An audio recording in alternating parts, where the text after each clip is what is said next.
Hi, I'm here today to talk to you about electrical circuits and some of the rules of electrical circuits. Now, we've been talking about electricity for a little while, but most of the electricity we've been talking about has been static electricity, which is charges that don't move, or at least don't move much. Electrical circuits is really current that flows, moving charge. And there's some basic rules that go along with electrical circuits, and we're going to build circuits and you're going to see how some of this works.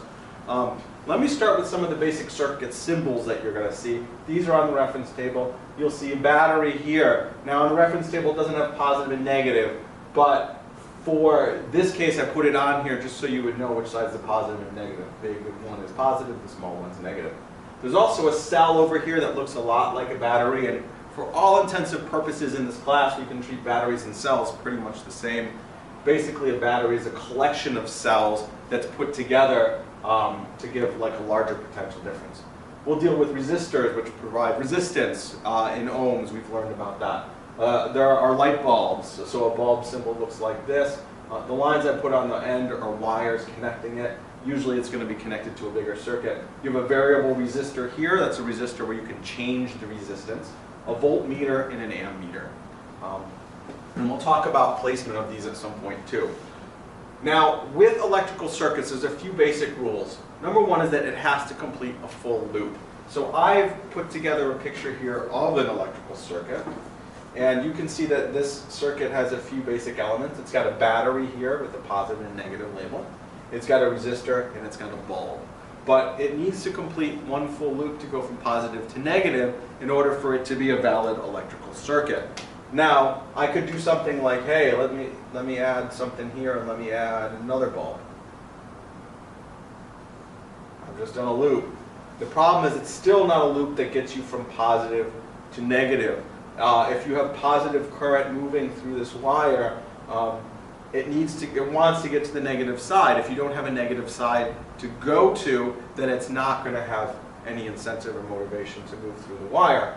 So even if it could move, it would go up here, split down there, and it can't go backwards and it can't go back to the negative end. So this would be an invalid circuit. You could extend it like this and go up there, and now you've created a valid circuit that would work.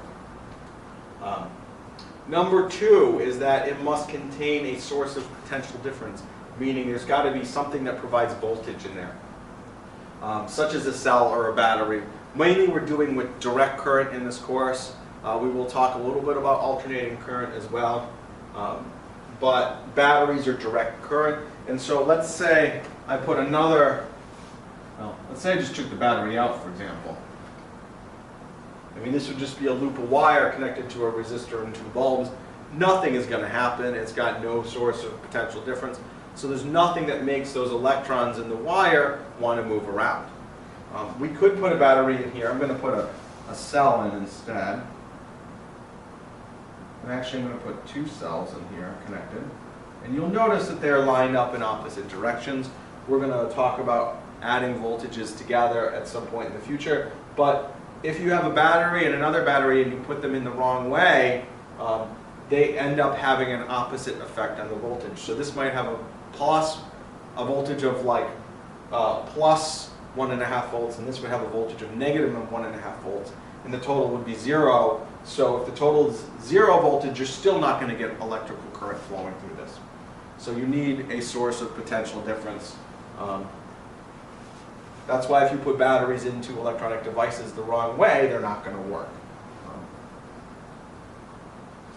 Rule number 3 is that every path must contain a source of resistance.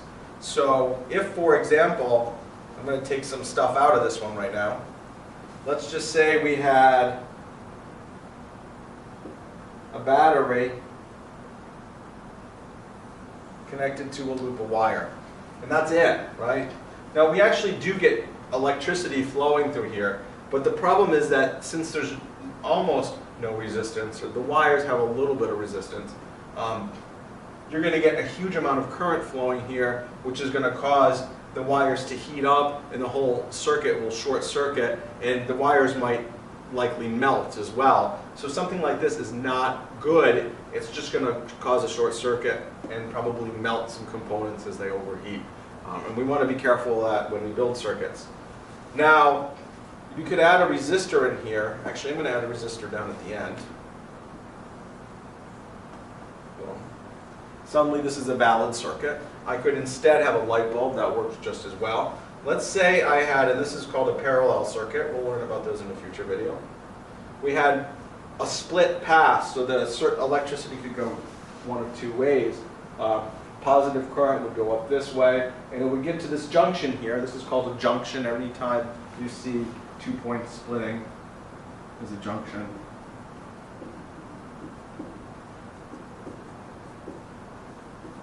A split of wires and current. There's resistance here, there's a resistor, but there's no resistance here. So given the choice, the electricity is going to take the path of least resistance. And almost all the electricity is going to go through this path here and ignore the stuff in the middle.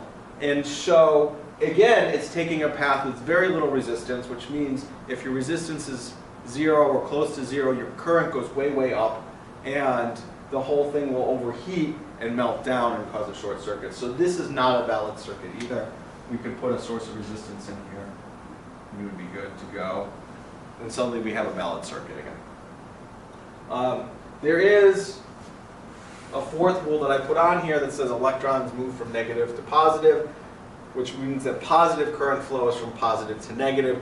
Technically that's not a rule of circuits, it's just an explanation for it, but it seemed like an appropriate place to put it. So imagine this, we got the positive side here. That means positive current goes that way. I'm going to erase this junction thing. Positive current. That positive current gets to the junction, and it has two paths. Some of it's going to go down this path. Some of it's going to go down this path. It's going to rejoin here, and it's going to travel back up there to the negative side. Now, positive current, technically you do not have positive charges actually flowing most of the time. What you have is negative charges flowing, but when negative charges flow, it creates a gap, and where there's gaps, you effectively have positive charge moving.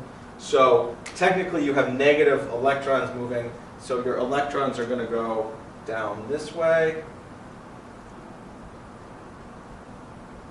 They go here. Some go up there. Some will go this way and up there. They'll rejoin here and go back. Boom. So the electrons are in blue. The positive current is in black. For like mathematical purposes, it doesn't matter which way you deal with. We'll talk about it in both ways. Anything else with electrical circuits? I think that's it for now. We're going to introduce you, I'll introduce you at a later date to different kinds of circuits like series and parallel circuits. But thank you very much for watching.